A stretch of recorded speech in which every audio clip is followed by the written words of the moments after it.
Hello friends, નમસ્તે and welcome to my vlog. કેમ છો બધા? મજામાં? I hope everyone is doing good. तो आज के व्लॉग की शुरुआत करते हैं आफ्टरनून से। सुबह के टाइम में एकदम काम इतना क्लीनिंग का ही सबसे ज़्यादा होता है। वैसे किचन का काम इतना कुकिंग का नहीं होता। बच्चे लोग दोनों स्कूल चले गए हैं और लास्ट वीक बच्चे लोगों का फॉल ब्रेक था, पर इस वीक स्कूल चालू है तो वो दोनों चले गए हैं। हस्बैंड अपने काम में बिज़ी है और मैं अपने काम में लगी हूँ। तो बच्चे लोगों का फॉल ब्रेक हो था ना, तो देर से उठना और फिर पूरा दिन बच्चों के साथ कुछ ना कुछ कुकिंग भी ज़्यादा हो जाता है। तो घर पूरा मैस था, तो इस वीक में पूरा क्लीनिंग का काम चलेगा। लॉन्ड्री तो रेगुलर रहती है, पर कुछ लॉन्ड्री ज़्यादा ही है, तो लॉन्ड्री की हुई थी, फ़ोल्ड किए हुए कपड़े थे, उसी को अभी कर रही हूँ अरेंज। और उसके बाद नीचे जाऊँगी। लंच की भी थोड़ी-सी प्रिपरेशन करूँगी, मैं और हस्बैंड खाएँगे लंच वो, और डिनर की भी प्रिपरेशन करूँगी। लंच एकदम tasty, yummy, healthy, diet friendly होगा और फटाफट से बन जाए ऐसा होगा। कुछ कुक नहीं करना है, सिर्फ़ चॉप करके ही बनाना है। तो पहले से फिक्स होता है ना क्या बनाना है, क्या नहीं, तो बहुत ईज़ी रहता है घर के काम करना। और डिनर के लिए भी मैंने सोच रखा है कि क्या बनाऊँगी। तो अभी थोड़ा-सा कुकिंग का काम भी करूँगी और फिर जाऊँगी वीर को लेने के लिए। तो आजकल थोड़ा-सा टेम्परेचर इतना डाउन नहीं है, पर थोड़ा-सा डाउन गया है, तो सॉक्स पहनने में बहुत मज़ा आता है। सॉक्स पहना हो तो अच्छा कोज़ी-कोज़ी सा लगता है। तो नीचे आके, ऊपर कारपेट है तो ऊपर इतना प्रॉब्लम नहीं होता है, नीचे वुडन फ्लोर है ना, तो सॉक्स पहनते हो तो अच्छा लगता है। तो वो सब करके थोड़ा बहुत लिविंग रूम भी क्लीन कर लिया। और सबसे पहले मैं करूँगी प्रिपरेशन डिनर की। तो यहाँ पे डिनर के लिए दाल बनाऊँगी, तो दाल को मैं कर रही हूँ सोक। दाल को सोक करके रखेंगे तो कुकिंग प्रोसेस टाइम कम हो जाएगा और डाइजेशन का जो इश्यू होता है ना, वो ही बहुत कम हो जाता है। तो उसे कवर करके रख दूँगी और आफ्टरनून में वीर को लेने के आने के बाद में पकाऊँगी नेक्स्ट। और यहाँ पे मैं लंच के लिए प्रिपरेशन कर रही हूँ, तो बेकिंग सोडा डाला है 1 चम्मच और यहाँ पे रूम टेम्परेचर टैप वाटर है, वही डाल रही हूँ। थोड़ा-सा ठंडा डाल सकते हो पानी, क्योंकि सैलेड के लिए ठंडा पानी हो तो थोड़ा-सा सैलेड क्रिस्पी बनता है। और आज मैं बनाऊँगी कैबेज का सैलेड। तो कैबेज का ये सैलेड ऐसी रेसिपी है ना, जिन लोगों को सैलेड पसंद ना हो, और पर्टिकुलरली कैबेज का सैलेड, तो उन लोगों के लिए परफेक्ट रेसिपी है। बिलीव मी, एकदम टेस्टी बनता है और एकदम परफेक्ट बनता है। और आज मैं 2 तरह की कैबेज यूज़ करूँगी, ये पर्पल वाली भी। ये पर्पल वाली कैबेज वैसे सब्ज़ी बनाओ ना तो बिल्कुल भी टेस्टी नहीं लगती है, ये सैलेड में ही अच्छी लगती है। तो एक पार्ट मैंने उसका निकाल लिया है और ग्रीन वाली भी डालूँगी। आप चाहो तो सिर्फ़ एक ही कैबेज से इसका सैलेड बना सकते हो, पर मैं सैलेड के लिए ही लाई थी, तो दोनों यूज़ करूँगी सेम क्वांटिटी में। और कैबेज या ऐसी सब्ज़ी को फ्रेश रखना हो, ख़राब ना हो, तो ये डंठल वाला पार्ट है ना, इसे स्कूप करके निकाल लीजिए और फिर इसे रैप करके रखिए, तो बहुत दिनों तक फ्रेश रहती है। मेन प्रॉब्लम ये डंठल वाला पार्ट होता है ना, वही होता है। कैबेज, कॉलीफ्लावर या ब्रोकोली, इसमें डंठल वाला पार्ट थोड़ा-सा निकाल लो, स्कूप करके निकाल लो, फिर रैप करके रख दो, आपकी वेजिटेबल बहुत दिनों तक फ्रेश रहेगी, ख़राब नहीं होगी। तो इसको यहाँ पे बेकिंग सोडा वाले पानी में डुबो के 10 मिनट से 15 मिनट तक रहने देंगे।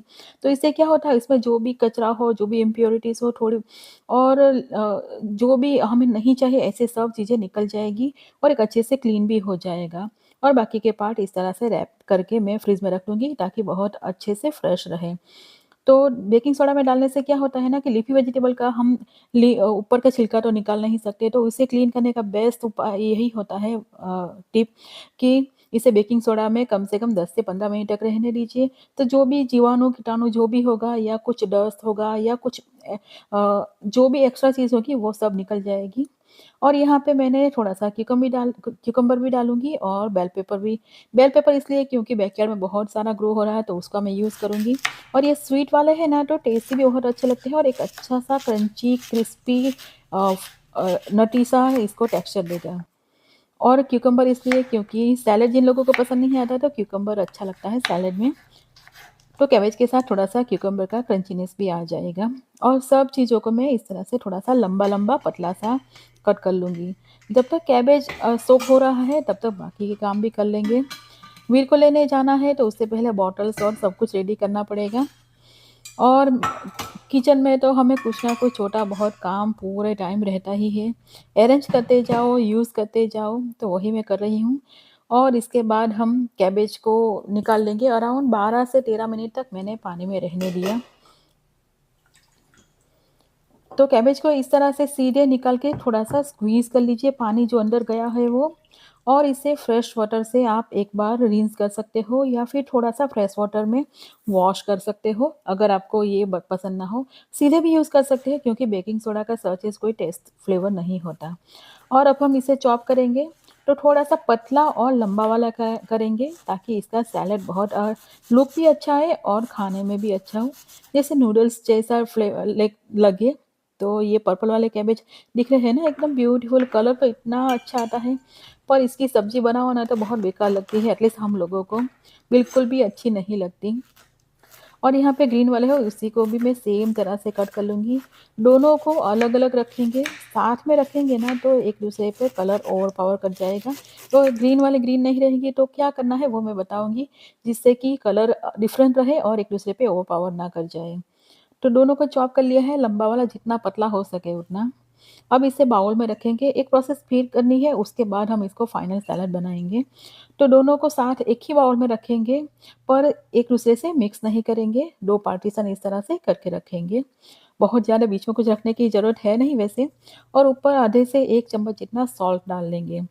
तो सॉल्ट डालने से क्या होता है, इसमें जो कड़वा-सा पानी होता है ना एक्स्ट्रा, वो निकल जाएगा और एक अच्छा-सा कैबेज के अंदर तक सॉल्ट जाएगा, तो फ्लेवर भी अच्छा आएगा। तो सॉल्ट डाल के इसे कवर करके 5 से 7 मिनट तक रहने देंगे।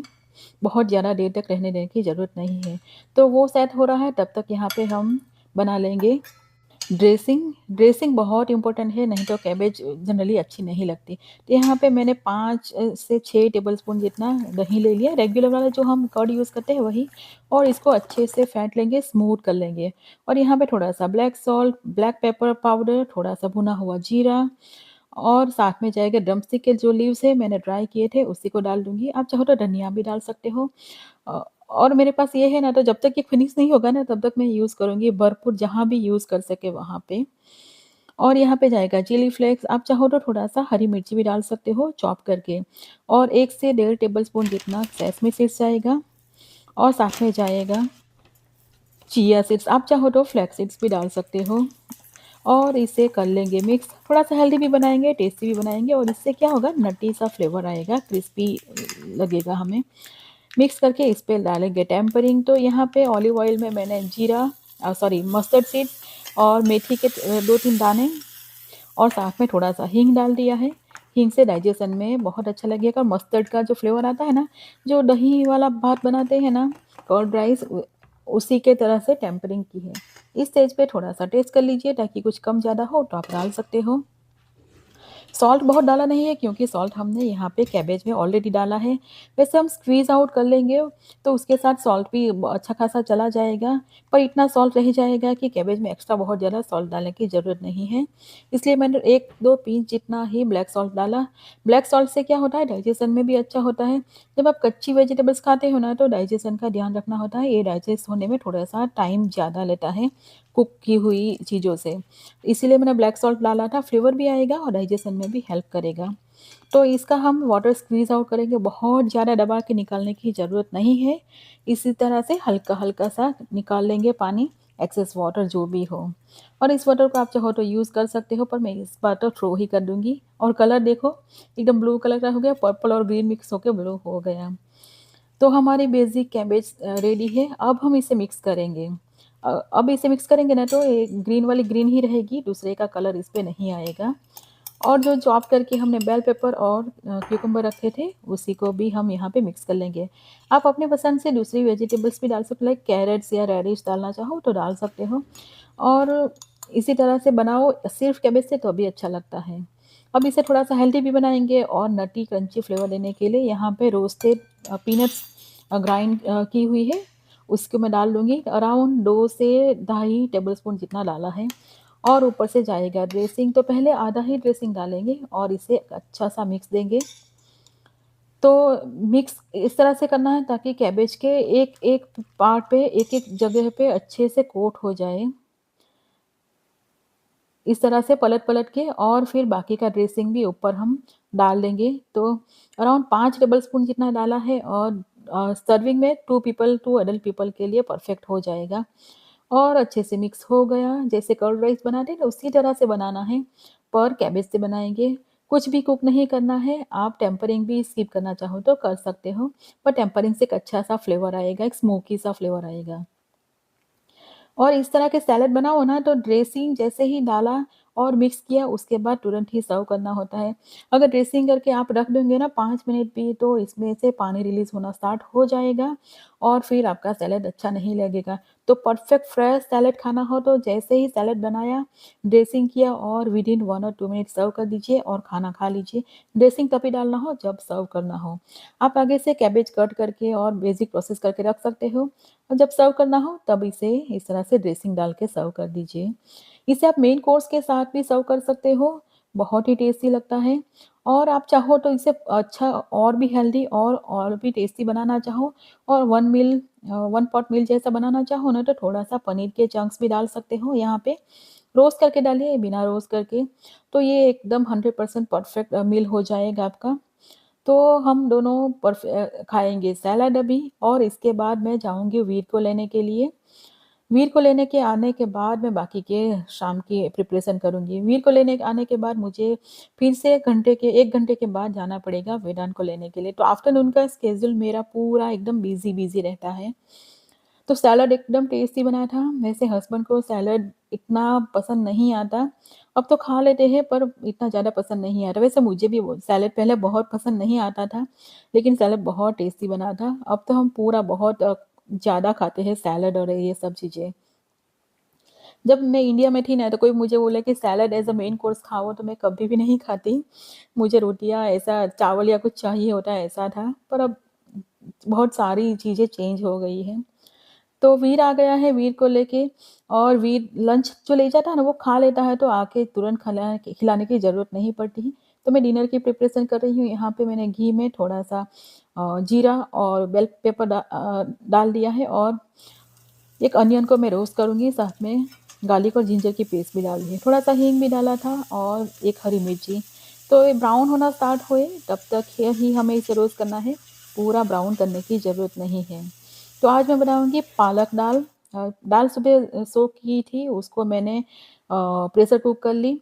एक भी व्हिसल नहीं पड़ने दी, जैसे ही व्हिसल स्टार्ट चालू हुई तब मैंने बंद कर लिया था।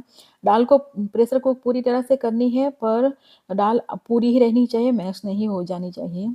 चने की दाल मैंने सोक की थी और यहाँ पे मैंने पालक को चॉप करके डाल दिया है और इसका मसाला करेंगे बेसिक सा। हल्दी पाउडर, रेड चिली पाउडर, धनिया जीरा पाउडर और थोड़ा-सा जाएगा सॉल्ट और इसे कर देंगे हम मिक्स। इसे एक्चुअली बहुत ज़्यादा कुक करने की ज़रूरत नहीं है, वैसे पालक को बहुत ही कम टाइम लगता है और बेबी स्पिनच हो तो ये 2 से 3 मिनट में कुक हो जाएगी। और इसे मिक्स कर देंगे और खुला ही पकाएँगे जब तक ये पूरी तरह से सॉफ्ट ना हो जाए।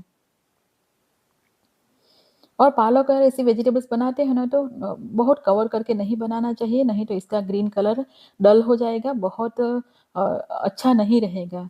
तो अराउंड 2 मिनट हुए और ये देखिए पालक एकदम सॉफ्ट हो गई और एकदम कुक हो गई। बेबी स्पिनच है ना तो एकदम फटाफट से कुक हो जाती है। ऊपर से थोड़ा-सा डालेंगे किचन किंग मसाला, आप चाहो तो गरम मसाला भी डाल सकते हो यहाँ पे।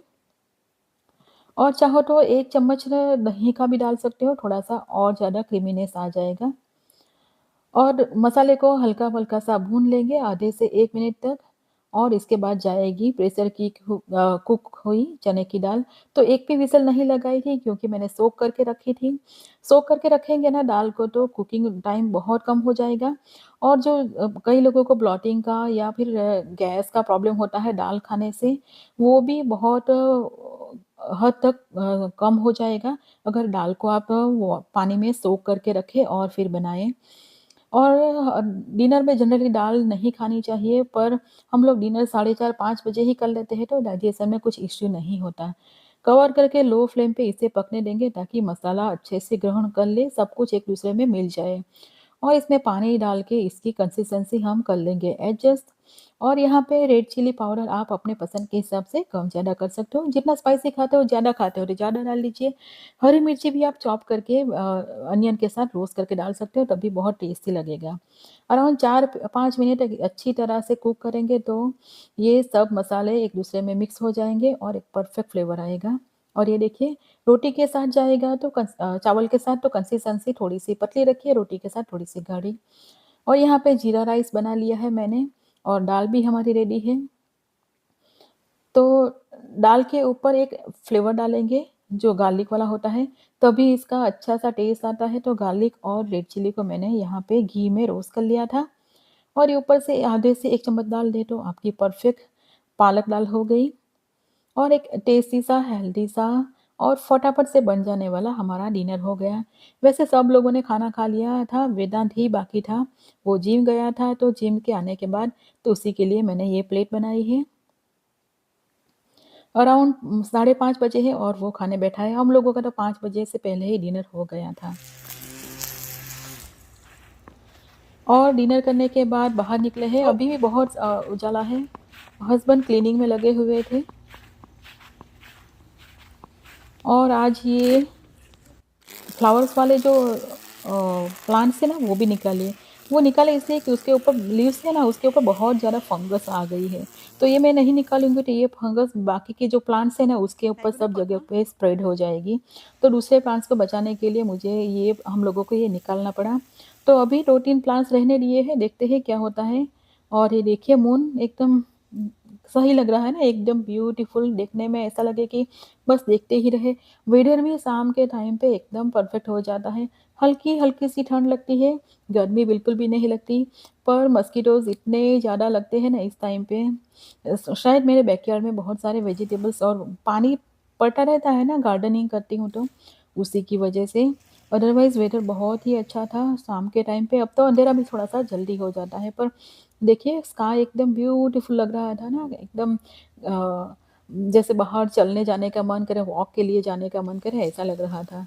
सिर्फ प्रॉब्लम मस्किटोज़ का ही है। और जो बाहर प्लांट निकाल दिया था ना, उस पे से मैं जो-जो अच्छे फ्लावर्स थे उसको ले आई घर में। वैसे मैं फ्लावर्स इस तरह से वाज़ में डालती नहीं हूँ, मुझे फ्लावर्स प्लांट्स के ऊपर ही अच्छे लगते हैं। पता नहीं मैं गार्डनिंग करती हूँ तो मुझे ऐसा लगता है कि फ्लावर्स को प्लांट्स के ऊपर ही रहने चाहिए। पर जब मैंने प्लांट ही पूरा निकाल दिया तो सोचा थोड़े से घर में भी ले आऊँ। बहुत ही ब्यूटीफुल से फ्लावर है और ये 2-3 दिन तक तो एकदम फ्रेश रहेगा। और यहाँ पे मैंने पानी डाला है और थोड़ा-सा शुगर डाला है, आधा चम्मच इस पानी में यहाँ पे वाज़ में और इसको रख दूँगी। फ्लावर्स भी वैसे अब लग रहा है ना कि फॉल की सीज़न आ गई है, थोड़े से कलर इसका डल हो गया है। एकदम ब्यूटीफुल से घर में वैसे फ्लावर मुझे अच्छे लगते हैं पर प्लांट्स पे से निकाल के घर के अंदर में कट करना मुझे बिल्कुल भी अच्छा नहीं लगता।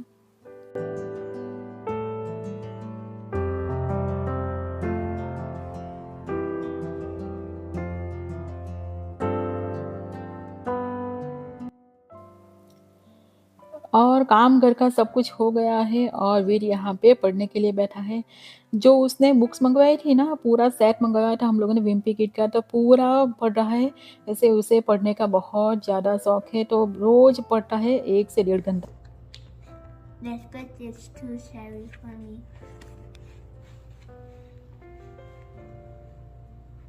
This book is scary? No, it's not scary, but it's about a scary story. Then I don't want Thomas it to it not write it, so I won't show it. वैसे मुझे भी पढ़ने का बहुत शौक है। कोई मुझे बोले कि तुम 2-3 घंटे बैठ के पढ़ती ही रहो, तो मैं पढ़ सकती हूँ। मुझे बहुत ही शौक है पढ़ने का। नॉवेल हो या कुछ भी हो, जो भी अवेलेबल हो मैं पढ़ सकती हूँ।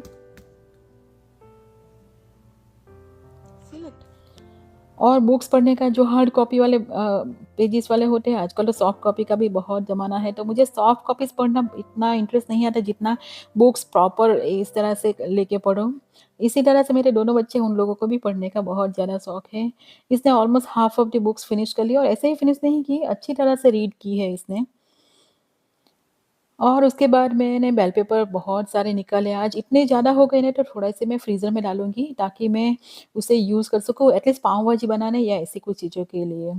तो वही निकालने के लिए बाहर गई थी तो इतने ज़्यादा मिल गए, अभी इससे ज़्यादा बचे हैं वहाँ पे।